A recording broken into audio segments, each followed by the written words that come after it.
Gentlemen and ladies, it is time for us to do some more reading. Let's see, what books do we want to start today? We could start this huge 2920 series.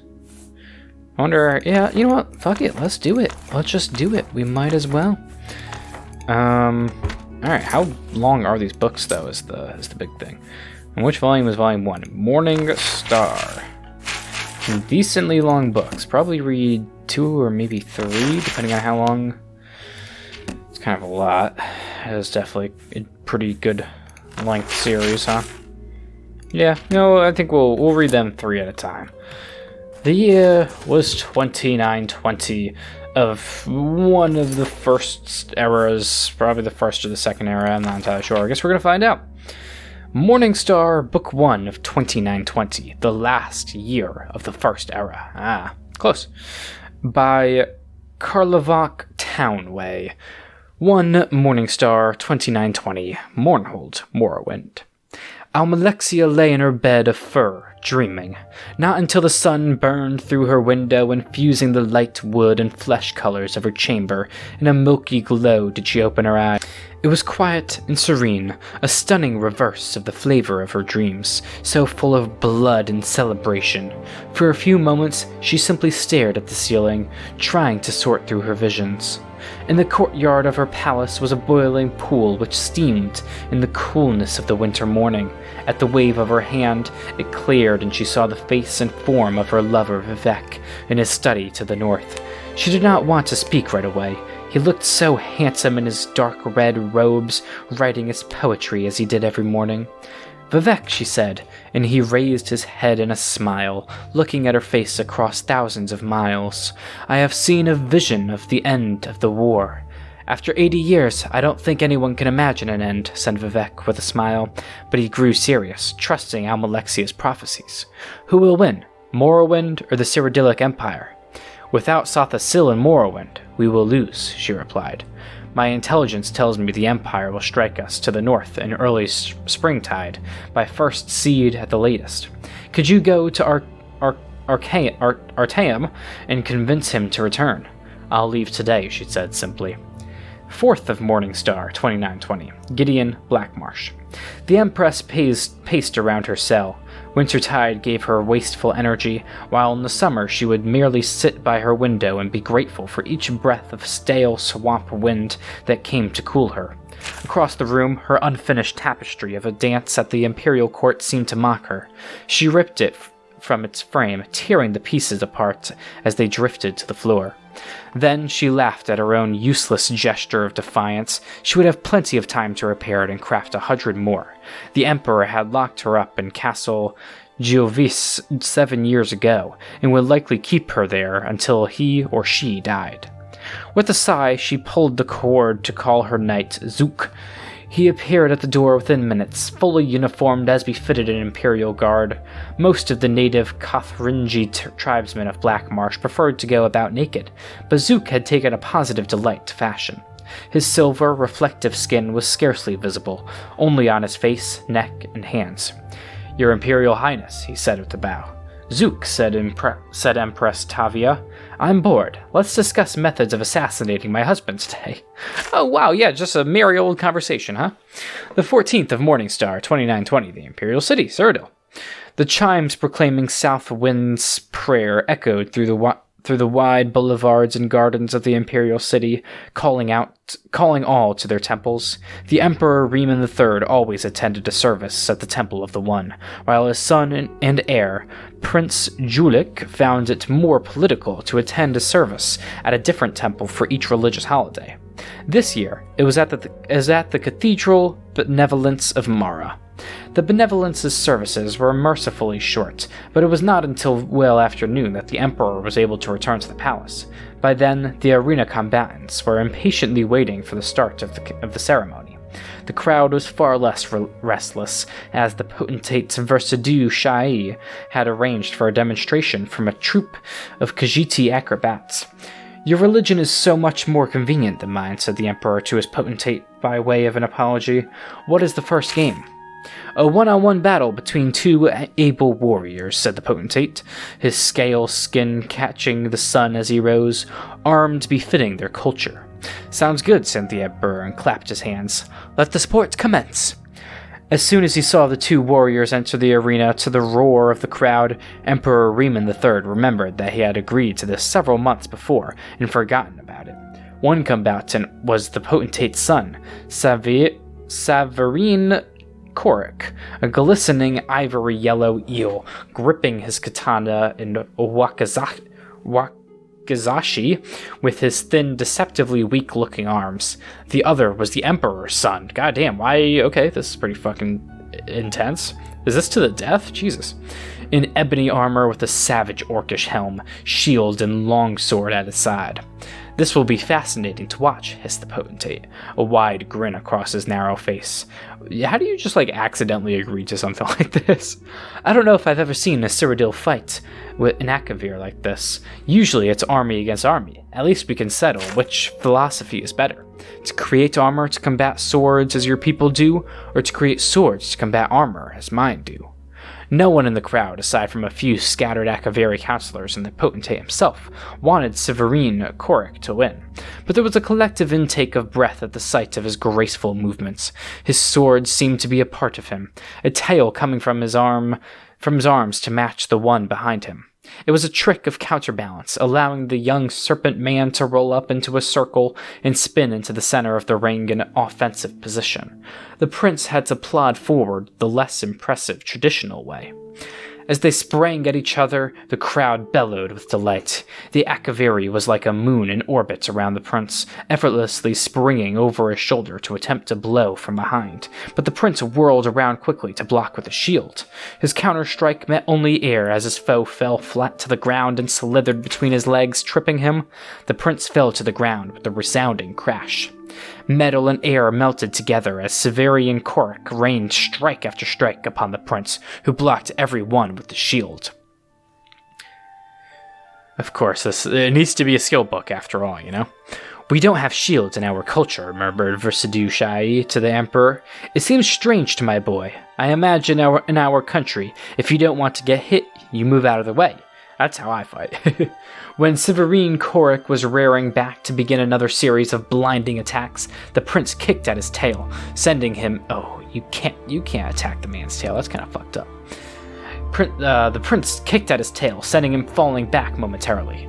In an instant, he had rebounded, but the prince was also back on his feet. The two circled one another until the snake man spun forward, katana extended. The prince saw his foe's plan and blocked the katana with his long sword and wakizashi with his shield. Its short punching blade impaled itself in the metal, and Severian Korik was thrown off balance. The prince's long blade slashed across the Akavir's chest, and the sudden, intense pain caused him to drop both his weapons. In a moment, it was over. Severian Korik was prostrate in the dust, with the prince's longsword at his throat. "The game's over!" shouted the Emperor, barely heard over the audience over the applause from the stadium. Jesus. The prince grinned and helped Severian Korik up and over to a healer. The Emperor clapped his potentate on the back, feeling relieved. He had not realized when the fight had begun how little chance he had given his son at victory. "He will make a fine warrior," said v1-3, and a great emperor. "Just remember," laughed the Emperor, "you Akaviri have a lot of showy moves, but if just one of our strikes comes through, it's all over for you." "Oh, I'll remember that," nodded the potentate. Riemann thought about that comment for the rest of the games, and had trouble fully enjoying himself. Could the potentate be another enemy, just as the Empress had turned out to be? The matter would bear watching. 21st of Morningstar, 2920. Mournhold, Morrowind. "Why don't you wear that green gown I gave you?" asked the Duke of Mournhold, watching the young maiden put on her clothes. "It doesn't fit," smiled Tarala, "and you know I like red." "It doesn't fit because you're getting fat," laughed the Duke. What a fucking dick. Pulling her down on the bed, kissing her breasts and the pouch of her stomach. The pouch, that's weird. Okay. She laughed at the tickles, but pulled herself up, wrapping her red robe around her. "I'm round like a woman should be," said Tarala. "Will I see you tomorrow?" "No," said the Duke. "I must entertain Vivek tomorrow, and the next day the Duke of Ebonheart is coming."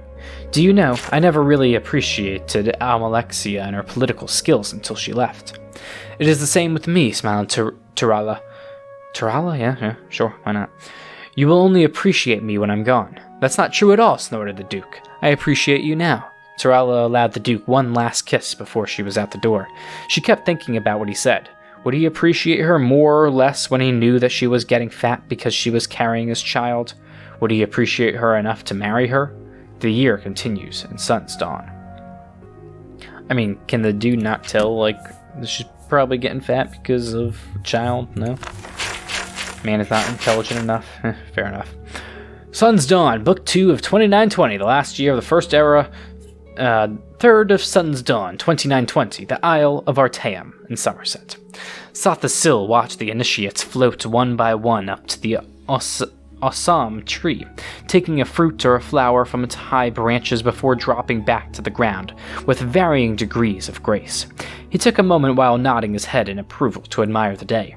The whitewashed statue of Surabane, which the great mage was said to have posed for in ancient days, stood at the precipice of the cliff overlooking the bay. Pale purple Pescado flowers waves to and fro in the gentle breeze, beyond ocean and the misty border between Artaeum and the main island of Somerset. By and large, acceptable, he proclaimed as the last student dropped her fruit in his hand. With a wave of his hand, the fruit and flowers were back in the tree. With another wave, the students had formed into position, in a semicircle around the sorcerer.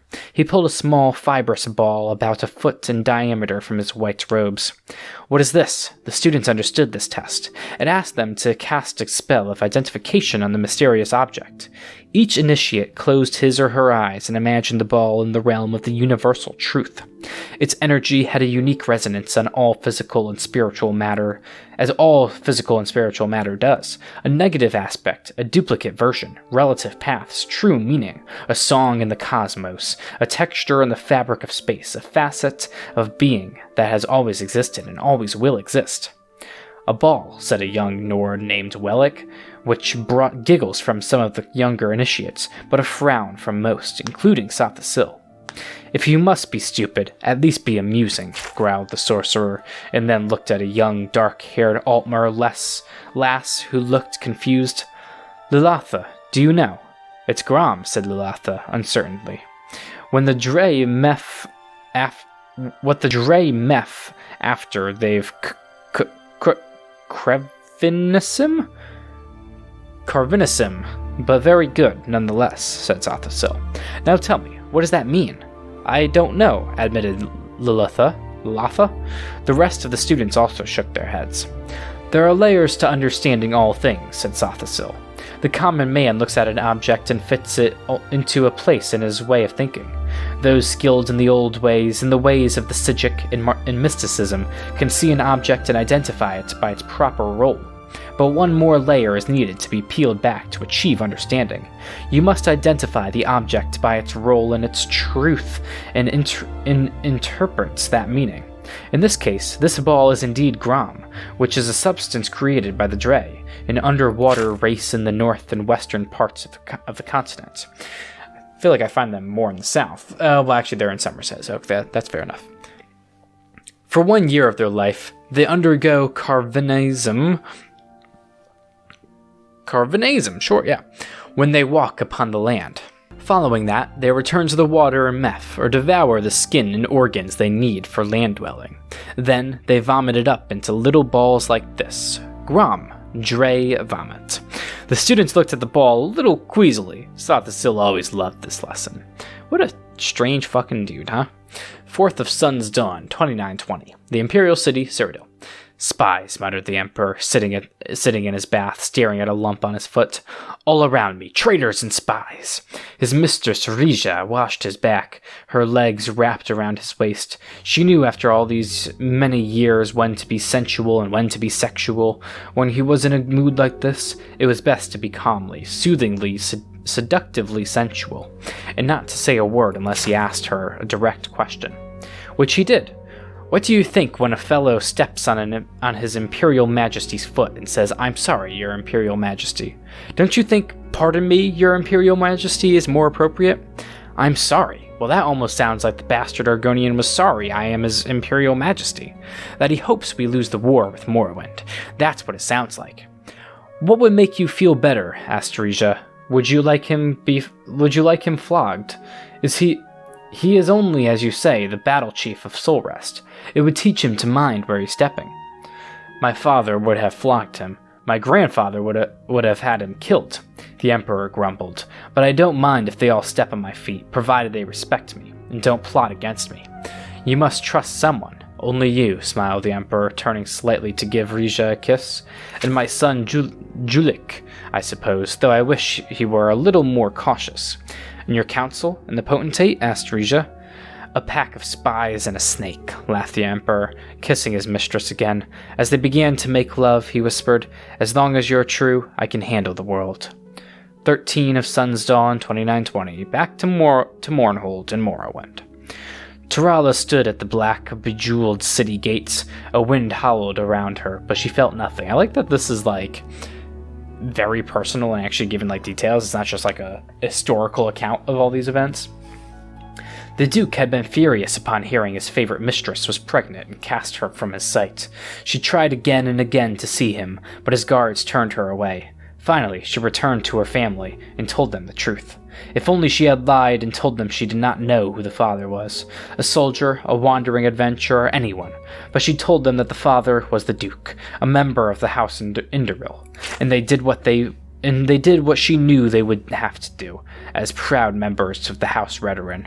Upon her hand was burned the sign of expulsion her weeping father had branded on her, but the Duke's cruelty hurt her far more. She looked out the gate and into the wide winter plains, twisted, sleeping trees and skies without birds. No one in Morrowind would take her in now. She must go far away. With slow, sad steps, she began her journey. 16 of Sun's Dawn, 2920. Sanshal and Nekwana, modern day elsewhere. What troubles you? Asked Queen Hasama, noticing her husband's sour mood. At the end of most lovers' days, he was in an excellent... Is that just this is February, right? It's the second month, so this is essentially... Is the 16th, is that supposed to be their Valentine's Day? At the end of most lovers' days? He was in an excellent mood, dancing in the ballroom with all the guests. But tonight, that's definitely... The 14th is definitely supposed to be Lover's Day or Valentine's Day. But tonight, he retired early. When she found him, he was curled in the bed, frowning. That blasted bard's tale about Polydor and Isoa. Alosa? Put me in a rotten state, he growled. Why did he have to be so depressing? But isn't that the truth of the tale, my dear? Weren't they doomed because of the cruel nature of the world? It doesn't matter what the truth is. He did a rotten job of telling a rotten tale, and I'm not going to let him do it anymore. King Drizel sprang from the bed. His eyes were rheumy with tears. Where do they say he was from again? I believe Gilverdale in easternmost Valenwood, said the queen, shaken. My husband, what are you going to do? Drizel was out of the room in a single spring, bounding up the stairs to his tower. If Queen Hasama knew what her husband was going to do, she did not try to stop him. He had been erratic of late, prone to fits and even occasional seizures, but she never suspected the depths of his madness, and his loathing for the bard and his tale of the wickedness and perversity found in mortal men.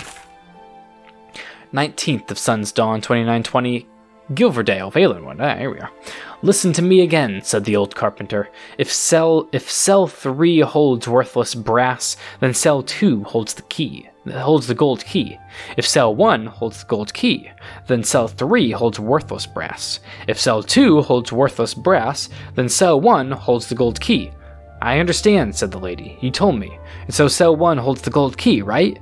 No, said the carpenter. Let me start from the top. Mama, said the little boy, pulling on his mother's sleeve. Just one moment, dear. Mother's talking, she said, concentrating on the riddle. You said cell 3 holds the golden key if cell 2 holds worthless brass, right? No, said the carpenter patiently. Cell 3 holds worthless brass if cell 2... Mama, cried the boy. His mother finally looked. A bright red mist was pouring over the town in a wave, engulfing building after building in its wake. Striding before was a red-skinned giant, the Daedra Molag Bal. He was smiling. What the fuck? Molag Bal existed at this time? Was like out and about, just vibing? Just bringing destruction? Okay, sure. 29 of Sun's Dawn, 2920. Gilverdale, still in Valenwood. Almalexia stopped her steed in the vast moor of mud to let her drink from the river. He refused to, even seemed repelled by the water. It struck her as odd. They had been making excellent time from Mournhold, and surely he must be thirsty. She dismounted and joined her retinue. Where are we now? She asked. One of her ladies pulled out a map. I thought we were approaching a town called Gilverdale. Almalexia closed her eyes and opened them again quickly. The vision was too much to bear. As her followers watched, she picked up a piece of brick and a fragment of bone and clutched them to her heart. We must continue on to Artaeum, she said quietly. The year continues, and First Seed. Okay, let's check out Volume 3. First Seed, where are you at?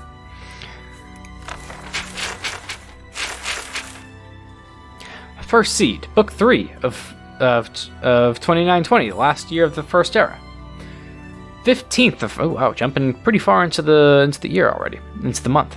15th of First Seed, 2920. Caer Sovio. Where the fuck is that? I've never heard of this place, and we get to explore all of Cyrodiil, so maybe this place is destroyed? I don't know. Caer Sovio. From their vantage point high in the hills, the Emperor Riemann III could still see the spires of the imperial city, but he knew he was far away from hearth and home. Lord Glavius had a luxurious villa, but it was not close to being large enough to house the entire army within its walls. Tents lined the hillsides, and the soldiers were flocking to enjoy his lordship's famous hot springs. Little wonder, winter chill still hung in the air. Prince Julik, your son, is not feeling well. When potentate Versidue Shai spoke, the Emperor jumped. How that Akvir could slither across the grass without making a sound was a mystery to him. Poisoned, I'd wager, grumbled Riemann. See to it he gets a healer. I told him to hire a taster like I have, but the boy's headstrong. There are spies all around us, I know it. I believe you're right, Your Imperial Majesty, said Versidue Shai. These are treacherous times, and we must take precautions to see that Morrowind is not to win this war, either on the field or by more insidious means. That is why I would suggest that you not lead the vanguard into battle. I know you would want to, as your illustrious ancestors Riemann I, Brazulius Dor, and Riemann II did, but I fear it would be foolhardy. I hope you do not mind me speaking frankly like this. No, nodded Riemann. I think you're right. Who would lead the vanguard, then? I would say Prince Julik, if he were feeling better, replied the Akavir. Failing that, Storig of Farron, with Queen Nagea of Riverhold at left flank, and War Chief Lquath of Lilmoth at right flank. A Khajiit at left flank and an Argonian at right, frowned the Emperor. I never do trust beastfolk. The potentate took no offense. He knew that beastfolk referred to the natives of Tamriel, not to the Tsiki of Akavir like himself. I quite agree, Your Imperial Majesty, but you must agree that they hate the Dunmer. Alquaith has a particular grudge after all the slave raids on his lands by the Duke of Mournhold. The Emperor conceded it was so, and the potentate retired. It was surprising, thought Riemann, but for the first time the potentate seemed trustworthy. He was a good man to have on one side. That's just when they get you. 18th of First Seed, 2920. Ald Erfond, Morrowind. How far is the Imperial Army? Asked Vivek. 2 days' march, replied his lieutenant. If we march all night together, we can get higher ground at the Prai tomorrow morning. Our intelligence tells us the Emperor will be commanding the rear. Storig of Faron has the vanguard. Dagaya of Riverhold at left flank, and Alquaith of Lilmoth at right flank. Alquaith, whispered Vivek, an idea forming. Is this intelligence reliable? Who brought it to us? A Breton spy in the Imperial Army, said the lieutenant, and gestured towards a young, sandy-haired man who stepped forward and bowed to Vivek. What is your name, and why is a Breton working for us against the Cyrodiils? Asked Vivek, smiling. My name is Casser Whitley of Dwinham, said the man, and I am working for you because not everyone can say he spied for a god. and I understood it would be, well, profitable. Vivek laughed. It will be, if your information is accurate. 19th of first seed, 2920. Yeah, every freaking day is something happening here. Bodrum's Morrowind. The quiet hamlet of Bodrum looked down on the meandering river, the Praia. The Praia, sure. It was an idyllic sight, lightly wooded where the water took the bend around a steep bluff to the east with a gorgeous wildflower meadow to the west. The strange flora of Morrowind met the strange flora of Cyrodiil on the border and commingled gloriously. There will be time to sleep when you've finished. The soldiers had been hearing that all morning. It was not enough that they had been marching all night. Now they were chopping down trees on the bluff and damming the river so its waters spilled over. Most of them had reached the point where they were too tired to complain about being tired. Let me be certain I understood, my lord, said Vivek's lieutenant. We take the bluff so we can fire arrows and spells down on them from above. That's why we need all the trees cleared out. Damming the river floods the plain below, so they'll be trudging through mud, which should hamper their movement. God, that would be so cool to be able to, actually, have massive battles like that, where you can actually, think about tactics. Skyrim, they start to have massive, quote-unquote, massive battles, but they're not really that, in-depth, That's exactly half of it, said Vivek approvingly. He grabbed a nearby soldier who was hauling off the trees. Wait, I need you to break off the straightest, strongest branches of the trees and whittle them into spears. If you recruit 100 or so others, it won't take you more than a few hours to make all we need. The soldier wearily did as he was bade. The men and women got to work, fashioning spears from the trees. If you don't mind me asking, said the lieutenant, the soldiers don't need any more weapons. They're too tired to hold the ones they've got. These spears aren't for holding, said Vivek, and whispered, If we tired them out today, they'll get a good night's sleep tonight, before he got to work supervising their work. Yep. It was essential that they be sharp, of course, but equally important that they be well balanced and tapered proportionally. The perfect point for stability was a pyramid, not the conical point of some lances and spears. He had the men hurl the spears they had completed to test their strength, sharpness, and balance, forcing them to begin on a new one if they broke.